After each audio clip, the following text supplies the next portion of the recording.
Welcome to Snake Island.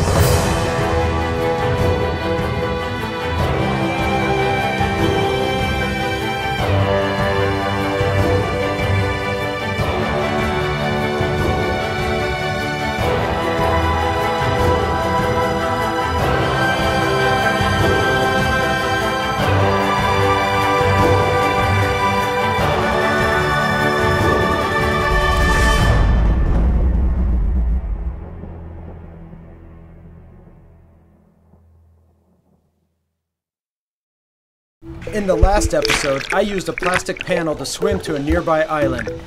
It's raining! Then a light rain gave me 8 ounces of fresh water to drink, but I was still suffering from severe dehydration, which made my journey around the peninsula so difficult due to near complete exhaustion. Finally, I made it to Flamenco Beach, where I filled my water containers, then headed out to find a place to spend the night.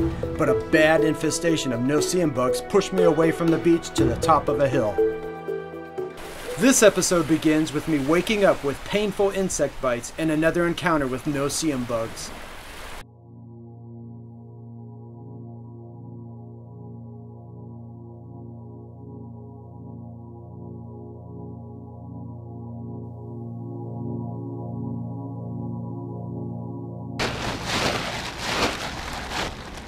It rained last night.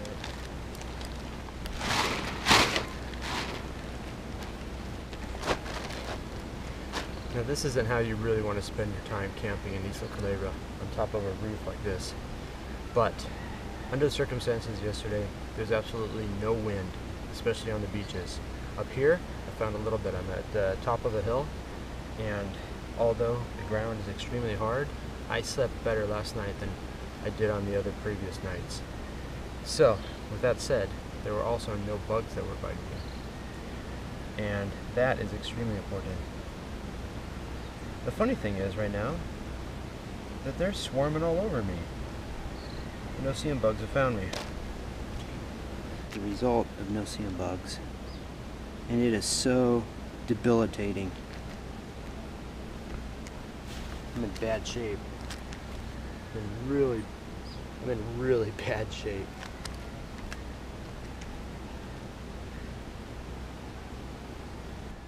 Those no-see-um bugs will do absolutely everything possible to find you and eat you alive. And they will absolutely make the most beautiful and gorgeous location into a trip to hell. Today, I am going to spend the day relaxing by the beach, drinking water, and probably swimming a lot. I really need a bath.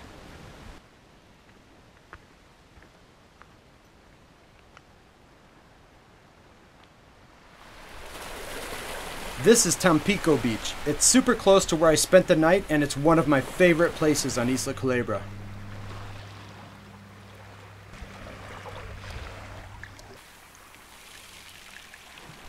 I set up my day camp around a Portia tree. The wood of this tree is traditionally used in woodworking in India, Polynesia, and Hawaii.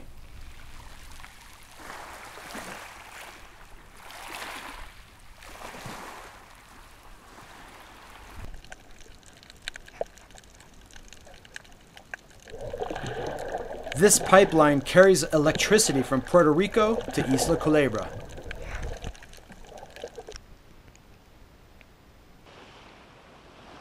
When was the last time you had breakfast in the Caribbean Sea in the actual water next to a coral reef?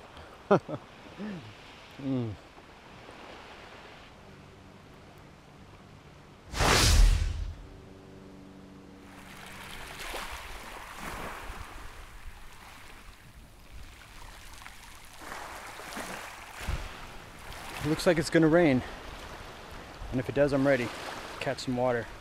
And I'll have some more fresh water to drink today. While I wait for rain, I'm gonna look for sea grapes. There's a whole bunch of them here, but most of them are not ripe. However, there are a few ripe ones that I see.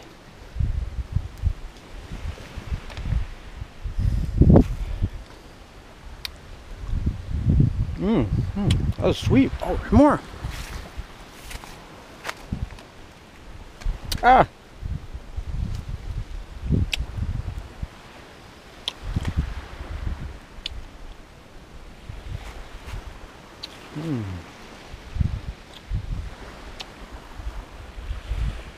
quite tasty.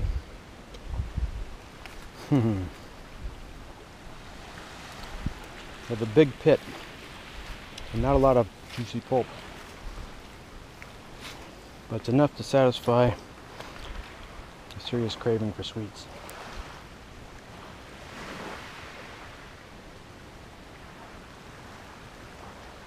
This entire tree is covered with green, unripe sea grapes. Sprinkling.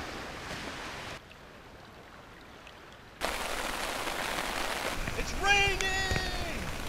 Had this rain come a day earlier, I wouldn't have suffered the effects of dehydration the day before.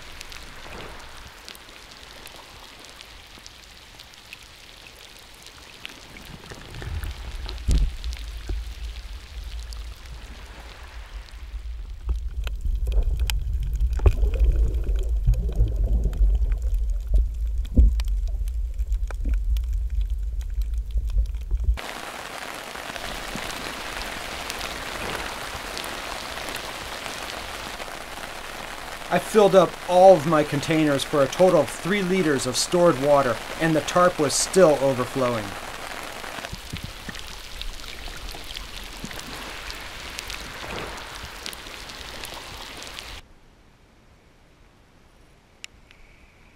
The rain was incredibly refreshing. I was like a sponge soaking up all the water I could hold. In today's modern society, it's easy to take water for granted, but in the wild, it is truly precious and life-giving.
This is Carl.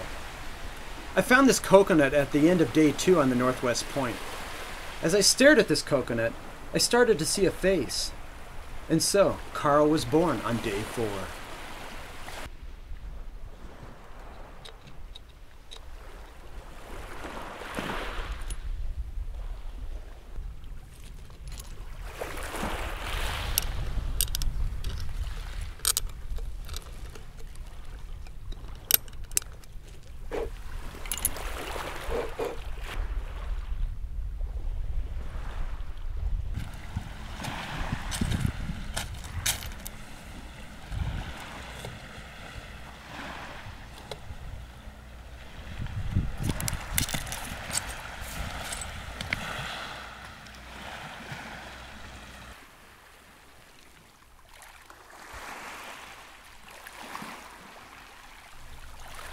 This was a fantastic day.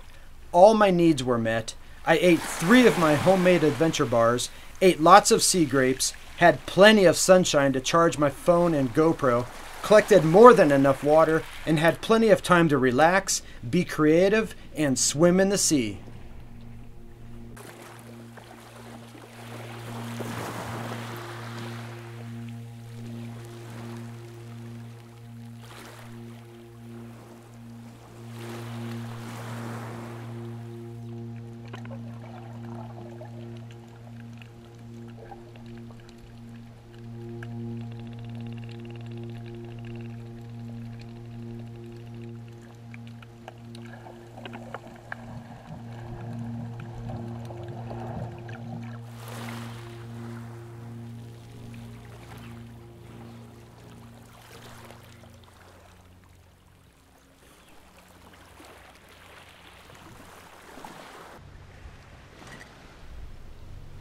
One of the biggest challenges out here is keeping my lenses clean.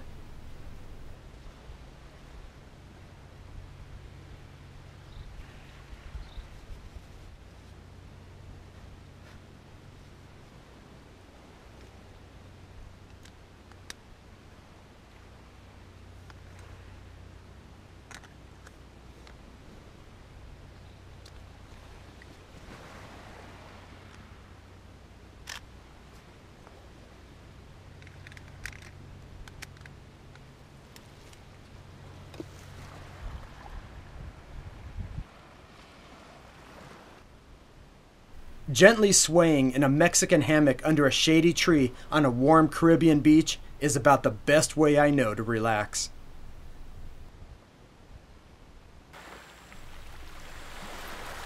Then came a friendly visit from a green dinosaur.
The rash on my legs was quite painful.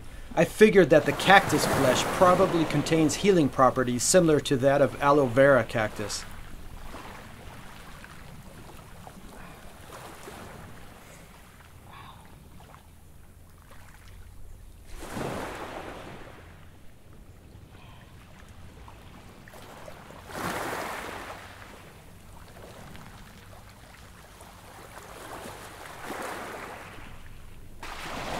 Although I didn't need any more water, the Portia tree proved to be a reliable source by means of evapotranspiration.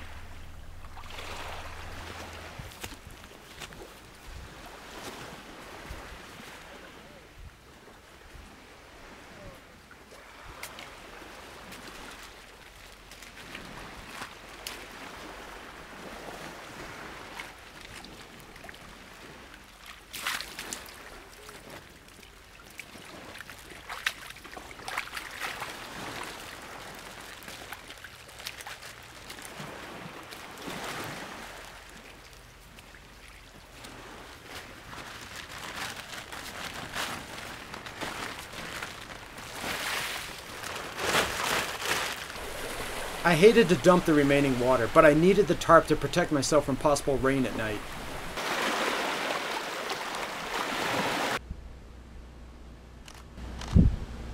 Today was an awesome day. In a little while I'm going to go back down to my hammock and try to get a really good night's rest. If it doesn't work out down there, I'm coming back up here. Good night.